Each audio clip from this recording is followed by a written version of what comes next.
Hello बच्चों, तो आज हम लोग स्टार्ट करें नन्हा फनकार, है ना। एनसीईआरटी का चैप्टर नंबर 4, नन्हा फनकार। क्या है नाम? नन्हा फनकार। बोल रहा है वह लड़का एक चौकार, एक चौकार मतलब चौड़ाई का आकार का चौकार, इस प्रकार का लाल पत्थर के पास बैठा था, है ना। चौड़े जैसा लाल पत्थर के पास बैठा था। उसने जल्दी जल्दी कोई प्रार्थना बुदबुदाई। उसने क्या किया? जल्दी जल्दी कोई प्रार्थना को क्या किया? बुदबुदा लिया, मतलब मन ही मन बक लिया। छेनी हथौड़ा उठाकर अपने काम में जुट गया और काम फिर करने लगा अपना, जो उसका काम था। प्रार्थना बुदबुदा लिया, फिर छेनी हथौड़ी, है ना, छेनी और हथौड़ी ले लिया। देखिए ये छेनी है और ये छेनी और ये हथौड़ी दोनों लेके काम फिर करने। यही नन्हा लड़का का बात हो रहा है ना, है ना। वह लड़का, इसी लड़का का बात हो रहा है। कुछ दिन पहले उसने इस पत्थर पर घंटियां की कुछ दिन पहले ही उसने इस पत्थर पर घंटियां की कतारें और कड़ियां उकेरना शुरू किया था। क्या किया था? कुछ दिन पहले पहले उसने पत्थर पर घंटियां की कतारें, घंटियां की कतारें और कड़ियां उकेरना शुरू किया था। क्या किया था उसने? उसने कुछ दिन पहले ही उसने इस पत्थर पर घंटियां घंटियां की कतारें और कड़ियां उकेरना शुरू किया। मतलब कुछ उकेर रहा है। घंटियां की कतारें मतलब घंटी घंटी टाइप से बना रहा है, और कड़ियां उकेरना, उकेरना मतलब हो गया उस पर छेनी और थोड़ी सी निशान बनाना। लड़के ने एक अधबनी अधूरी घंटी पर छेनी की नोक टिकाई। क्या बोल रहा है? लड़के ने एक अधबनी अधूरी घंटी पर, घंटी बना रहा है पत्थर में, और अधबनी है मतलब आधा आधा बना है, आधा बना है, अभी बाकी है बनना। छेनी की नोक टिकाई और सावधानी पूर्वक हथौड़े से घंटी पर नक्काशी करने में जुट गया, है ना। मतलब उस पर नक्काशी करना मतलब उसको बनाने में बढ़िया तरीके से सावधानी पूर्वक नक्काशी डिजाइन बनाने में जुट गया। हथौड़े के वार से पत्थर में जो कटाव उभरता, उससे पत्थर की किरचें छितरा जाती। पत्थर की किरचें क्या होती? छितरा जाती। वह आंखें सिकोड़ लेता और साथ ही साथ धीमी आवाज में कुछ गुनगुनाने लगता। वह क्या करता? तेजी से पत्थर पे मारता और जो किरचें मतलब छितिर बितिर हो जाता छोटा छोटा टुकड़ा को, और आंख सिकोड़ लेता। आंख जब वो पत्थर निकलता छोटा छोटा टुकड़ा तो आंख को सिकोड़ लेता, साथ ही साथ धीमी आवाज से कुछ गुनगुनाने भी लगता। उसके चारों ओर संगत रास, उसके चारों ओर दूसरे संगत रास भी अपने अपने काम में डूबे हुए थे। क्या बोल रहा है? उसके चारों ओर दूसरे संगत रास भी, उसके साथ जो और भी थे वह भी अपने अपने काम में क्या है? जुट डूबे हुए थे, है ना। केशव 10 साल का था। केशव कितना साल का था? 10 साल का था और अपना काम सीख रहा था। पिता के एक बार करके दिखा देने पर वह सीधी लकीर वाले घुमावदार डिजाइन उकेर सकता था। बोला पिताजी एक बार करके दिखा देते थे कि बेटा इस तरह से बनाओ, तो वह घुमावदार डिजाइन को बना सकता था। अब तक उसने नक्काशी का जो भी काम किया था उसमें से इन घंटियों को बनाना सबसे ज़्यादा मुश्किल था। जितना भी नक्काशी डिजाइन पहाड़ पे बनाया था वह, उसमें से सबसे कठिन काम वह घंटियां बनाने वाला काम कर रहा था। किस घंटियों को उकेर रहा था, पत्थर पे घंटी का चित्र बना रहा था। केशव जानता था कि वह एक दिन तो ऐसा जरूर आएगा जब बहुत बारीक जालियां और महीन नफीस बेल बूटे, कमल के फूल और लहराते हुए सांप, इठलाकर चलते हुए घोड़े, ये सब भी पत्थर पे उकेर पाएगा। मतलब ये सब भी, जैसे सांप का चित्र, कमल का फूल का चित्र, महीन नफीस बेल बूटे आदि बहुत सारा चित्र, वह महीन महीन चित्र मतलब अच्छा अच्छा चित्र बना सकेगा। ठीक उसी तरह से जिस तरह उसके पिता बनाते थे, यह सोच रहा है बच्चा। कई साल पहले वह पैदा भी नहीं हुआ था। उसके माता पिता गुजरात से आगरा आकर क्या हो गए थे, बस गए थे। बादशाह अकबर उस वक्त आगरे का किला बनवा रहे थे। बादशाह अकबर उस वक्त क्या कर रहे थे, आगरे का किला बनवा रहे थे, है ना। उसके माता पिता गुजरात से आगरा में आकर बस गए थे। बादशाह बादशाह जो थे अकबर, उसमें आगरा का किला बनवा रहे थे जब ये लोग आगरा में आके बसे थे। केशव के पिता को यही काम मिल गया। केशव का जन्म भी आगरा में ही हुआ था, है ना। उसे गुजरात के पुश्तैनी गांव जाने का कभी मौका भी नहीं मिला। मतलब वह गुजरात अपना पुश्तैनी बचपन का जो उसके पिताजी का गांव था, उसके दादाजी का गांव था, वहाँ कभी नहीं गया। आगरे की गलियां और अब सीकरी, बस यही उसका घर था। आगरे की गलियां और अब सीकरी, सीकरी वहीं है आगरा में, आगरा के आसपास, वहीं वही अब उसका घर है। चारों ओर हो रही छेनी हथौड़े की ठक ठक खड़ खड़ के बीच केशव को किसी के कदमों की आहट भी सुनाई पड़ी। उसी समय किसी की आने की आवाज़, पता चला कि कोई आ रहा है। आहट मतलब आवाज़ टाइप से लगा कि कोई सुना, एक तरह से संकेत मिला उसको, इसलिए वह चौंक कर बैठ गया। माशा अल्लाह, ये घंटियाँ कितनी सुंदर है, तुमने खुद बनाई है, ऐसा कोई बोल रहा है। पीछे मुड़कर केशव ने आंख उठाई तो एक आदमी दिखा। बेशक मैंने ही ये घंटियाँ बनाई है। क्या मैं आपको पत्थर पर नक्काशी करता नजर नहीं आ रहा हूँ? ये देखते नहीं है, मैं ही पत्थर को तराश रहा हूँ। केशव ने बड़ी तल्खी से जवाब दिया। केशव ने जवाब दिया उसको, आदमी को, कि हाँ हाँ हम ही तो बनाए, आपको दिखता नहीं, हम ही बना रहे। दिखता है, पर तुम इतने छोटे लगते हो कि वह आदमी हंसते हुए बोला, मैं 10 साल का। वह आदमी से हंसते हुए बोला, मैं मतलब बोल रहा है, वह आदमी हंसते हुए बोलता है कि तुम लोग बहुत छोटे हो, इतने छोटे में इतना बढ़िया बढ़िया डिजाइन कैसे बना लेते? मैं 10 साल का हूँ। 10? अच्छा। वह आदमी पास पड़े पत्थर पर बैठते हुए बोला, तो वह काफ़ी बड़े हो, तब तो काफ़ी बड़े हो।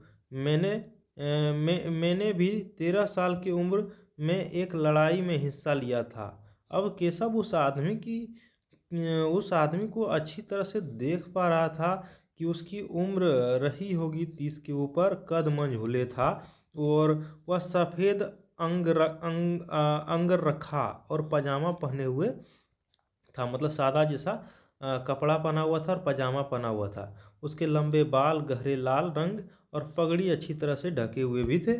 लगता था कि वह कोई बड़ा आदमी है ऐसा देखने से। केशव ने उस आदमी के गले में पड़ी बड़े बड़े मोतियां का माला, अंगूठियों को देखते हुए सोचा, तीखी नाक, बड़ी बड़ी आंखें, होंठ को ढकते हुए नीचे की तरफ आती घनी मूछें। केशव उस आदमी के व्यक्तित्व को मुआयना कर ही रहा था कि तभी उस आदमी ने एक नक्काशी की तरफ इशारा करते हुए कहा कि इस लड़ी में अभी काफ़ी काम क्या है, बाकी है। उस आदमी ने एक नक्काशी की तरफ इशारा करते हुए कहा, इस लड़ी में अभी काफ़ी काम बाकी है। इससे पहले केशव कोई जवाब देता, उसने किसी के तेजी से दौड़कर आने की आवाज़ सुनी, और यह और कोई नहीं, महल का पहरेदार था। हुजूर माफ़ करें, मुझे आपके आने का पता नहीं चला, हाँफते हुए उसने कहा। फिर मुड़कर भौचक्के से खड़े केशव की ओर घूरता हुआ बोला, बेवकूफ़, खड़ा हो। हुजूर आला के सामने की जुर्रत कैसे कि तूने बोल रहा है? अरे हुजूर आला के सामने तुमने जुर्रत कैसे, मतलब साहस कैसे कि तूने झुककर सलाम कर इन्हें? केशव को वो आदमी जो दौड़ते हुए आया, वो उस आदमी को, चूंकि वो जो आया था केशव से बातचीत कर रहा था, वो आदमी वो राजा शायद था, और आगे पता चलेगा। तो केशव उसको पहचान नहीं पाया, तो उसका जो पहले से वहाँ का जो महल का पहरेदार था, वह उसे देखा और वह दौड़ते हुए आया, बोला, हजूर हमको पता नहीं चला आप आए हैं, हाँफते उसने कहा, और फिर मुड़कर भौचक्के से खड़े केशव को घूरते हुए बोलता है ना, भौचक्के से खड़े केशव की ओर घूरते हुए बोलता है, बेवकूफ़, केशव को बोल रहा है, बेवकूफ़, खड़ा हो, हुजूर आला सामने खड़ा। अब केशव माथा ठनका और उसने कुछ कुछ समझ में आ रहा था। बदहवासी में छेनी हाथ छूटकर नीचे गिर गई। बदहवासी मतलब अब उसे मतलब मानिए कि एक तरह से केशव हतोत्साहित हो गया, डर गया और उसके हाथ से छेनी छूटकर नीचे गिरी। वह जल्दी उठाकर खड़ा हो गया। अरे ये बादशाह अकबर नहीं, अकबर तो नहीं, यह ख्याल आते उसने झुककर सलाम किया और खरगोश सी कतार नज़रों से अकबर को क्या करने लगा, देखने लगा। यानी अकबर को चोरी चोरी नज़रों से, कतार नज़रों से क्या करने लगा, देखने लगा कि अब क्या करेंगे अकबर। ऐसे करके मुड़ी झुका लिया हुआ और इस तरह से अब अकबर का पहरेदार यह दखलंदाजी भली नहीं लगी। अकबर को जो पहरेदार ने उस बच्चा को डांट दिया केशव को, या अकबर को अच्छा नहीं लगा। उसने खींच कर पहरेदार को वहाँ से जाने का इशारा करते हुए कहा, ठीक है सिपाही, कुछ देर के लिए हमें अकेला छोड़ दो।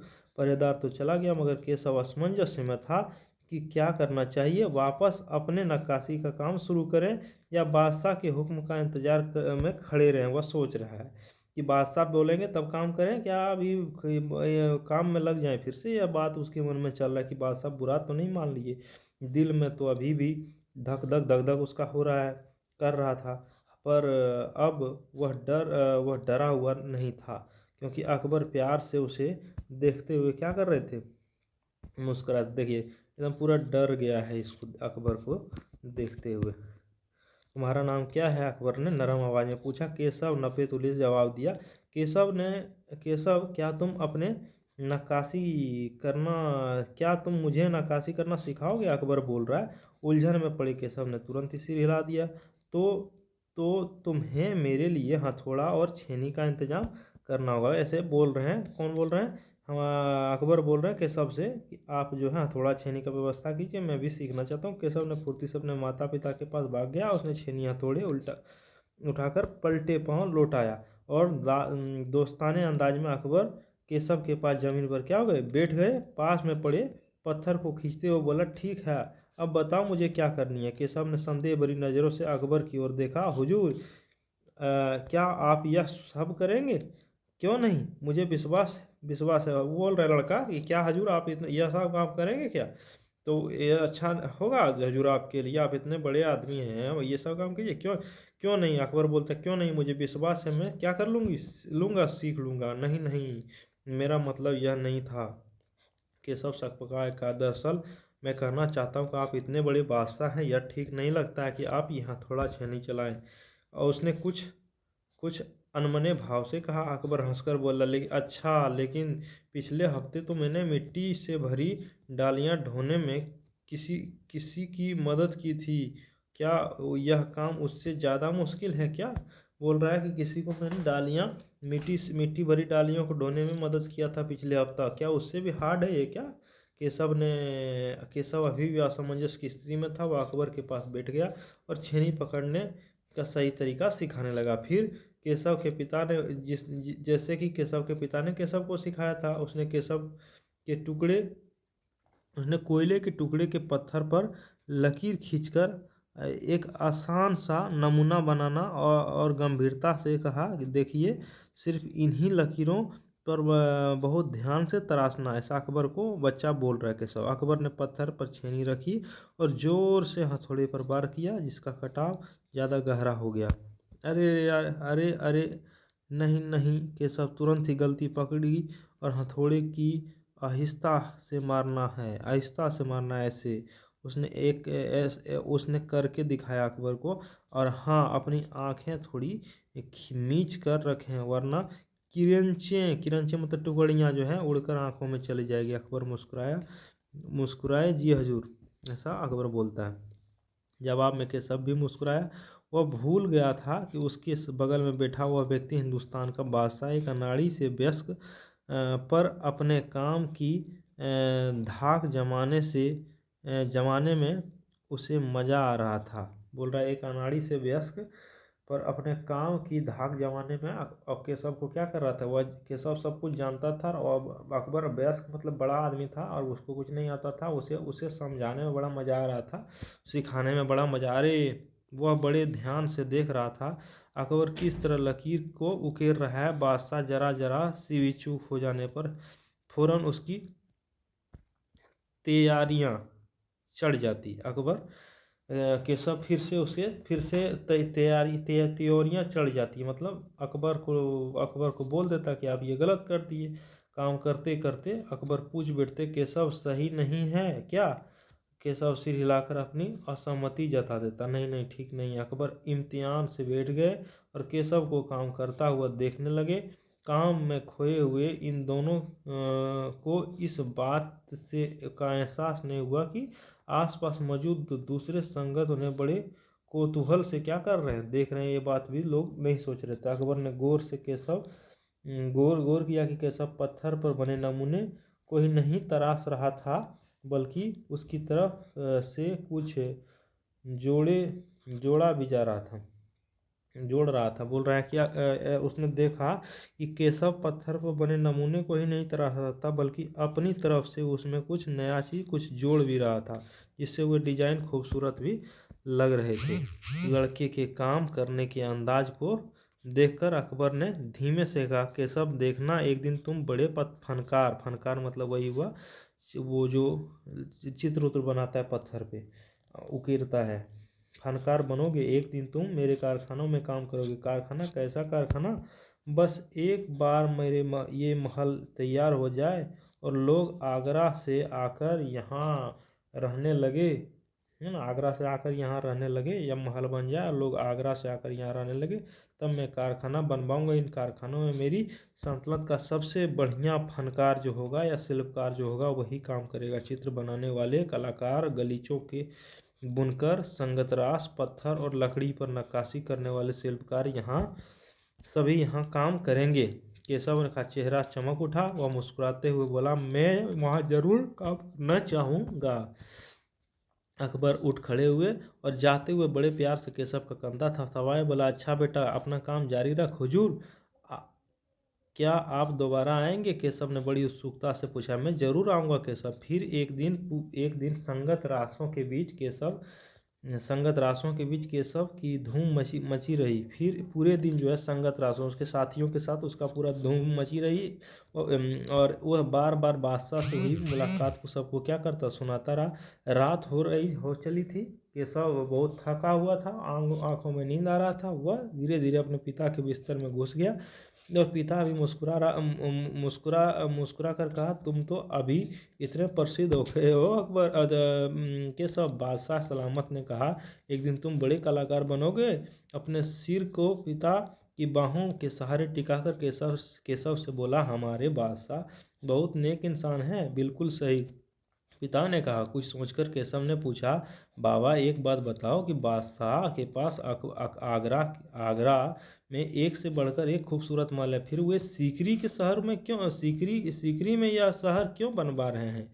पिता ने कुछ याद करते हुए बताना शुरू किया, हाँ बेटा, बादशाह का आगरा शहर बहुत सुंदर है, पर सीकरी नया शहर बनवाने का खास कारण यह है कि मैंने सुना है बादशाह अकबर की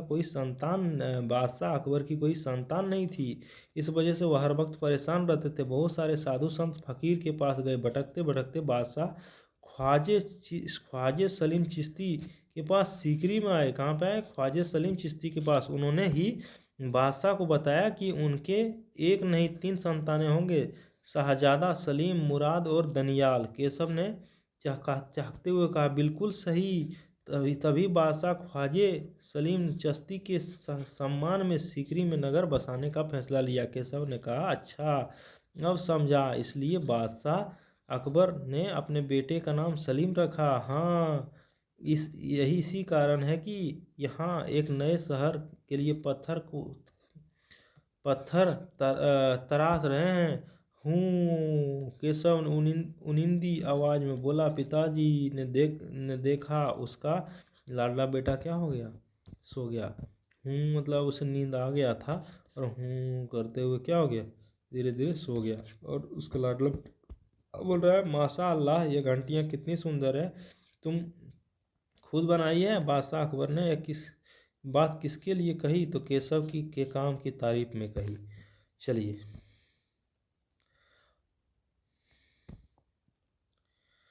केशव के काम की तारीफ में कही।